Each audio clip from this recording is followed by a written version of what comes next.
Good afternoon, everyone, and thank you for joining us for this seminar on how to accelerate your performance using performance support tools, or point of need tools as we also call them. I'm Nuri Sazan, and I'm a director at Saffron Interactive.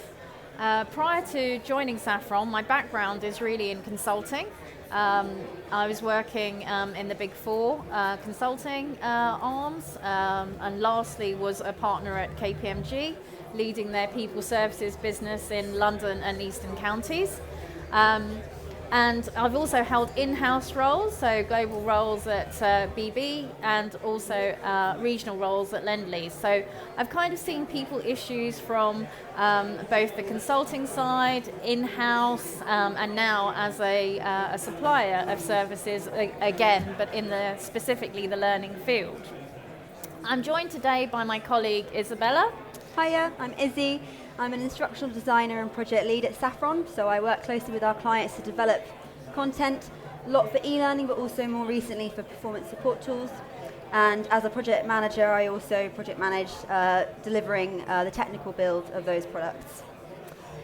So today we're going to be answering two key questions in today's working world. Why should we care so much about performance and how we can accelerate it, and how can performance support tools help us to do that? So at the moment, a lot of the organisations that we're talking to and working with are having internal conversations about performance. Is anyone else finding this? It would be good to get a show of hands. Please raise your hand if performance is a topical subject at the moment for your organisation. Okay, can see quite a few hands going up there. And it definitely is a topic of conversation both internally in businesses and in the news as well. And the statistics show that there's a reason for that. We've got a bit of a problem. And that's that, as you can see, our productivity growth is the lowest that it's been for almost 70 years now. And it's not just due to the financial crash or Brexit. That orange line there shows 2008. So you can see for the UK, which is the grey line, that trend started a good 5 years before that. And for Europe as a whole, much, much longer ago. And that's quite surprising. It's been a real conundrum for everyone, really, because we've got all these new technologies at our fingertips. And certainly people who are my age won't be able to imagine working without things like the internet and smartphones, instant written communication, screen shares, all these things that help us to communicate faster. But some of you might remember the days before we had those technologies. Do you feel like... I certainly do. Do you feel like you get more done now than you did before? If we could get a show of hands again, if you do feel like you get more done. Not seeing any hands. Okay, well that is supported by the statistics, as you can see here. Although we've been putting in more hours in the period between 2010 to 15 compared to 2000 to 2005, our productivity growth has actually decreased significantly. And we need to understand why this is, because we've got a new wave of technology coming. We know the future of work is fast approaching. 35% of professional activities will be automated, and that's professional activities rather than manufacturing, which is what's typically been most affected by new technology. In 10 years, 85% of the jobs that children who are now at school will do, they don't exist yet. We don't even know what they are. And that means that along with that, you've got a real shift in the sort of most valuable key skills that we need as individual employees and also as a workforce. And this is moving more towards things like emotional intelligence, creativity, flexible cognitive skills, and we need to start preparing for that, nurturing and developing these skills. Why are we not doing that? Why have we not made the most of the last wave of technology, and how can we make sure we do that for the next wave?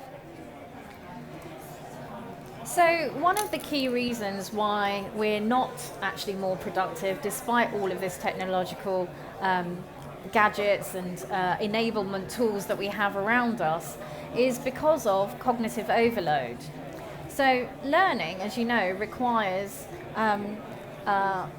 concentration. And what's happening is that it's not just work overload. When people say, I don't have enough time, it's not about necessarily work overload. What it really is cognitive overload.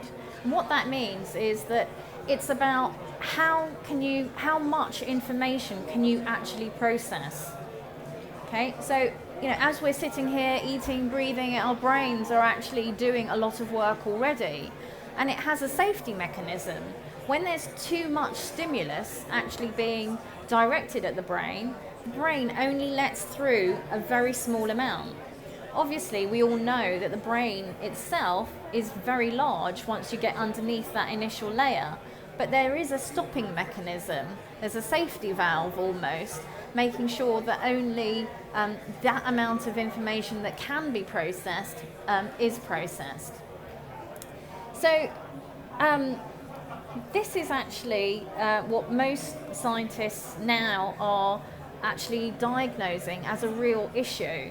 And this was really well explained in Daniel Kahneman's book around how much attention load can we actually allocate to activities, how much energy could we actually have for those cognitive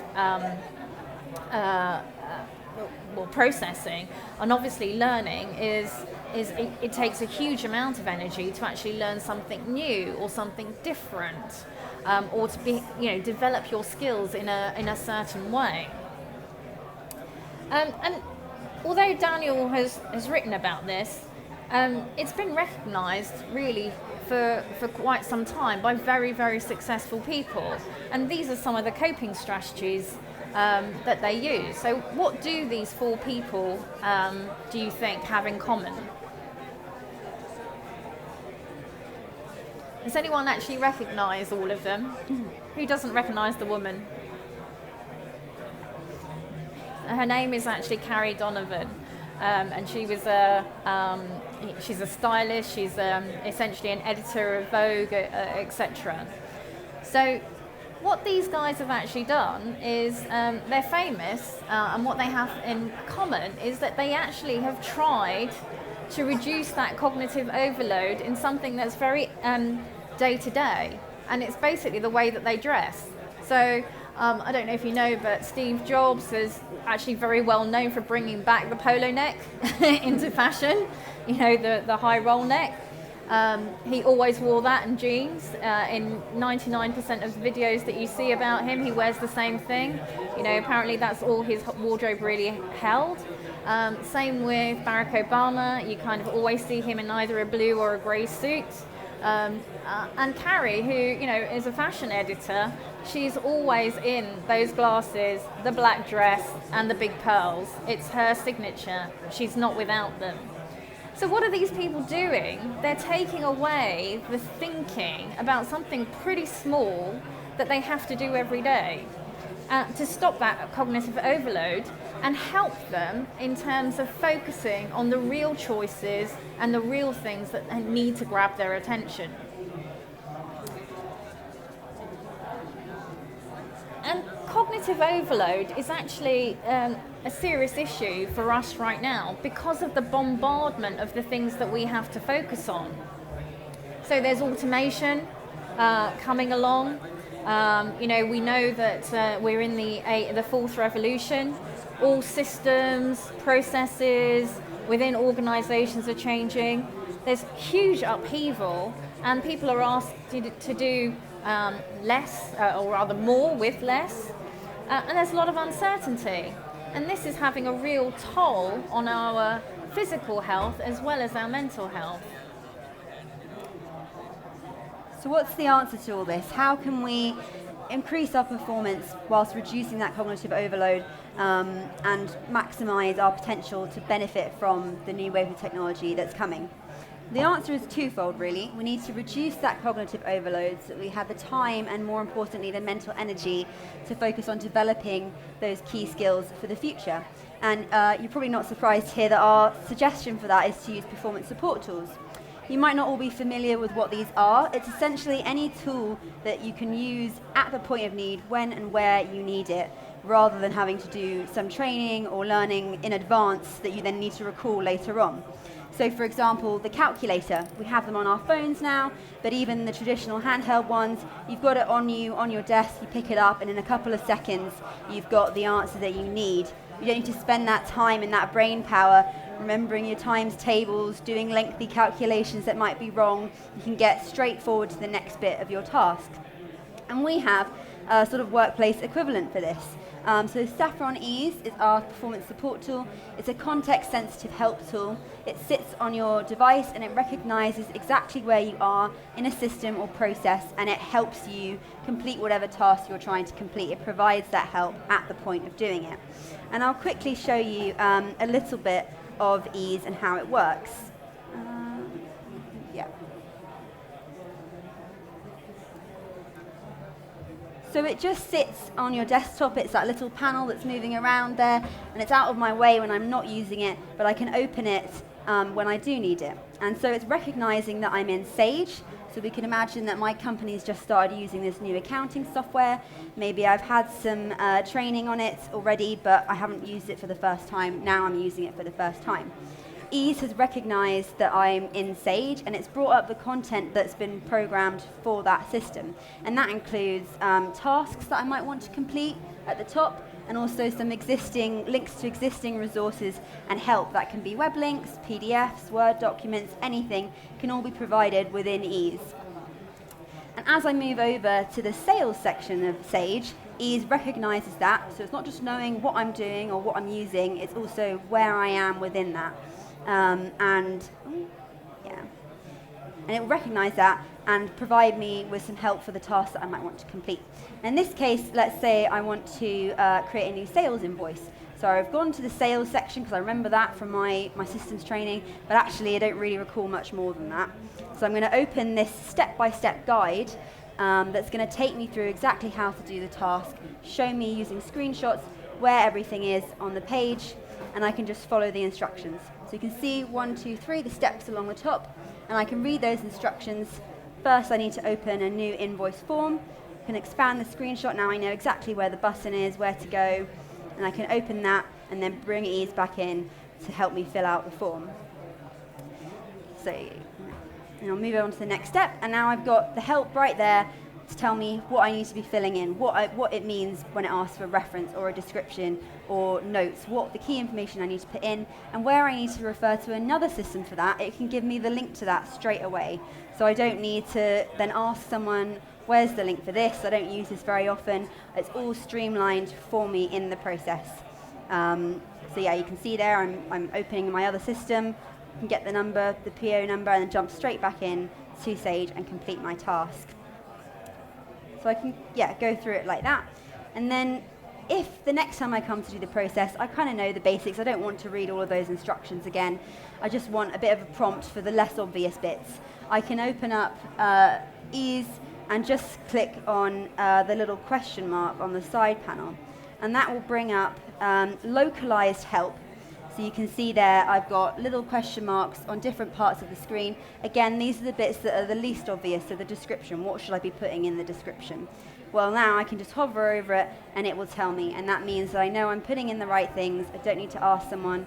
If I'm using a template, I know I've got the right thing. It's all streamlined, so I'm reducing my cognitive overload in that way. And Ease can also deal with sort of end-to-end processes. So you kind of saw there a specific task in a specific software, but it also deals with end-to-end processes that use lots of different tasks and softwares or templates, and they're all streamlined for me in the process. Sorry. So what's the output of that? Well, as you can see, these are some statistics we got from an implementation at a large insurance company. And you can see on the left, we've got a 218% higher revenue per employee. And on the right, an increase in performance for almost all employees, 92%. That's huge. But in the middle, you've also got an 84% rise in employee engagement. So we're not only increasing the performance, we're increasing learners or employees' engagement with change, with these new systems. They know they're going to be supported. That reduces a lot of the anxiety and pushback that you might get towards implementing a new system or new processes, because they know that they're going to be included in that and supported in the most efficient way.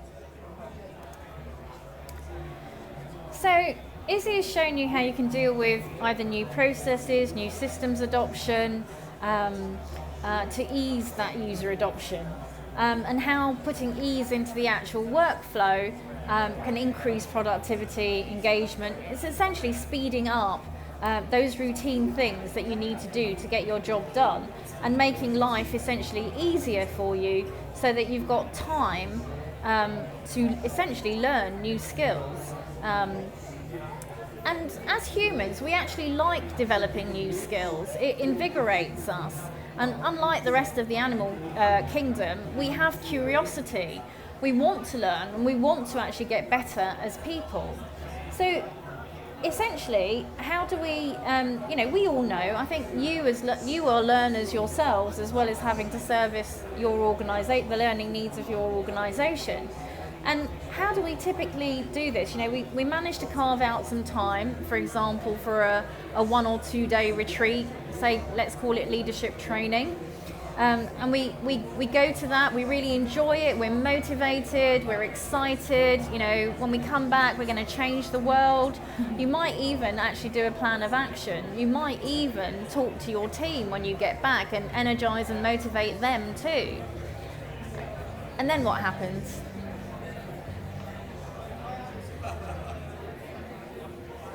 Nothing, exactly. Nothing happens because the day job essentially takes over, and you don't create that time. And you don't create the ability to essentially put that skills into practice. And we know that if you don't put that skills into practice really quite quickly, within almost a week, then that skill and that the knowledge that you've actually acquired, one, doesn't transfer into the workplace at all, but also degrades. Your actual memory of it degrades, because if you don't then it won't actually sit into your long-term memory, and it certainly has no chance of becoming a habit, which is what a skill actually requires. So what have we actually created? We've developed something that doesn't take the place of, but essentially enables that mentor that you would have had, that would have given you that potential practice. And when we talk about practice in terms of skills development, what we know is that it takes time. It takes a hell of a lot of time to actually become good at something.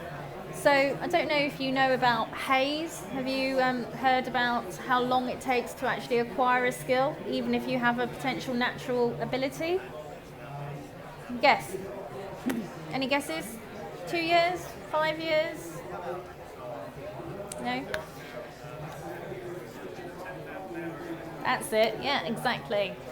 So Hayes actually analysed all the great composers, or loads and loads of musical composers, and found that there was essentially 500 compositions that were regarded as masterpieces, and actually only 76 people wrote those. He then went in to look at, well, from when they started in music to when they produced that first masterpiece, how long did it actually take? And essentially, on average, it took 10 years. And that's including someone like Mozart, who had such a natural ability, music. So it takes a long time to acquire skills.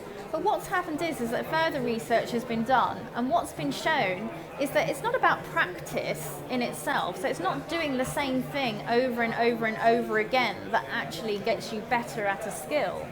What actually gets you better is called deliberate practice. And deliberate practice is actually very systematic, and it's actually very, very developed in terms of challenging you on the little bits that you know, constant feedback, constant improvement.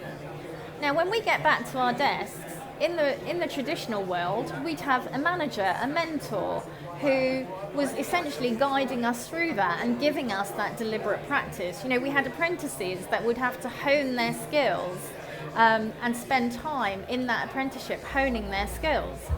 We don't have that anymore, and we've got to actually acquire skills very, very quickly. So deliberate practice actually shortens the time that you need to actually acquire a skill.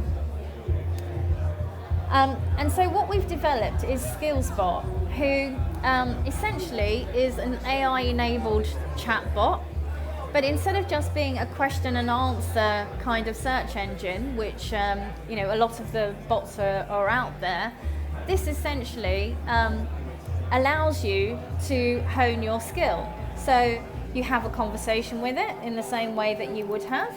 So this one's saying hi, there's a little bit of onboarding. It says, in this particular instance, this is about, for people management, it's about coaching, it's a coaching bot.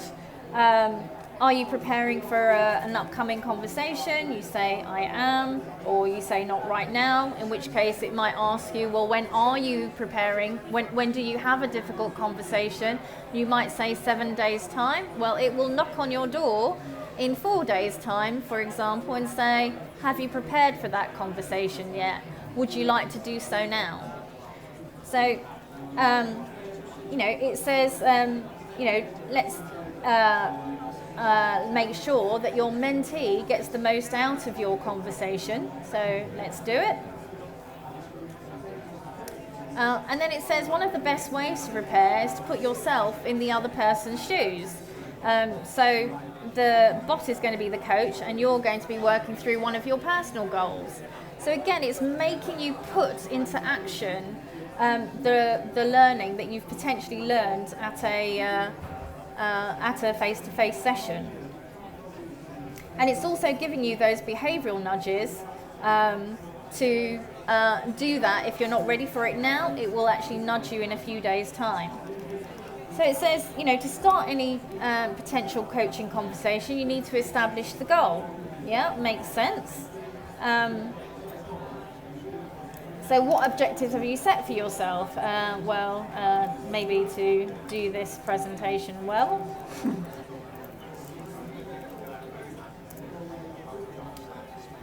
So that's great, but so you've got a plan, but how are you going to actually achieve that goal? By practicing with Izzy.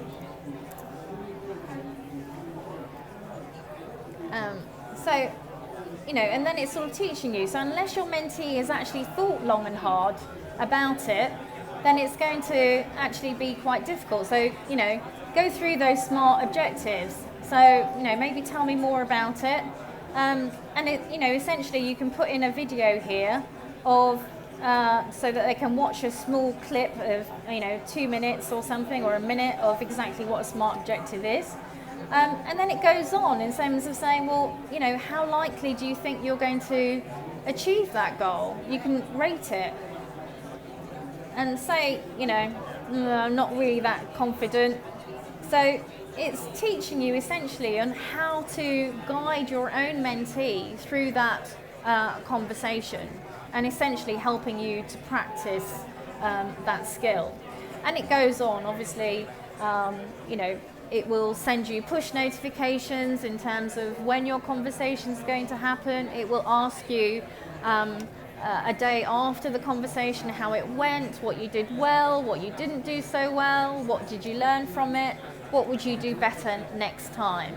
And that kind of deliberate practice can be scaffolded so that you are being challenged a little bit more every single time to review, refine, and essentially reach for higher goals.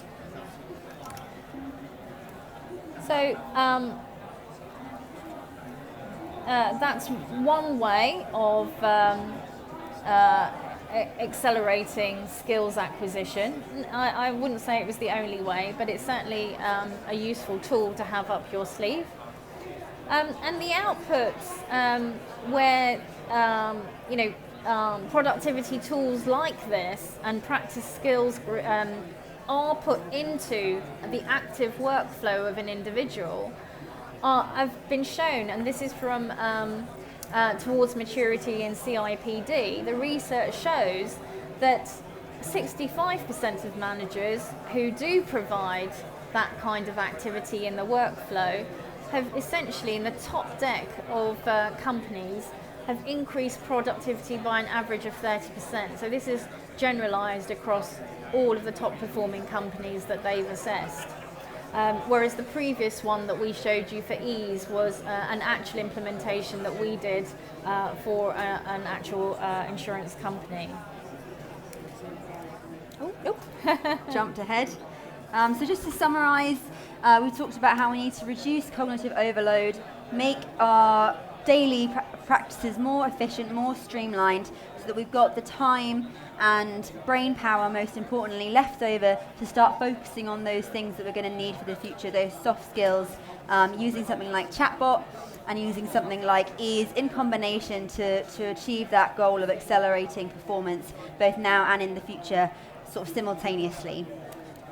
We've probably got time for a few questions, but if you want to come and visit us, we're at stand 9. We'd love to show you more about our performance support tools and continue the conversation, so please do come and visit us. Thank you very much.